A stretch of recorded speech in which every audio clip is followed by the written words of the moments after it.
তো hey guys, চলে এলাম একটা শর্টস ভিডিও নিয়ে। প্রথম হচ্ছে, আমিও গ্রামে থাকি অবশ্যই, কিন্তু আমার মামাবাড়ির গ্রামটা একদম অসম্ভব সুন্দর।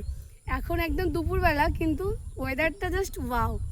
এখানে দেখা জমিগুলো, এদিকে সব হেভি দারুণ দারুণ জমিগুলো, জাস্ট দেখতে হেভি লাগে। তারপরে যে সামনে এত সুন্দর একটা পুকুর, তাই তো রে, দেখা পুকুরটা তো দেখো, হেভি হেভি।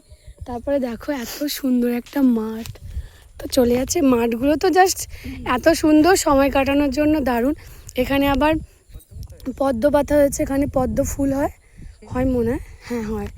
তো দেখো পুরো দূর দূরান্ত, যতই দূরে তাকাবো শুধু মাঠ আর মাঠ, জাস্ট অসাধারণ। দেখো সবাই, ভীষণ সুন্দর। নামতে পারছি না বিকজ অনেক তোমার বৃষ্টি হয়েছে, যার জন্য এই এত কাদা চারদিকে। এগুলো বালি মাটি,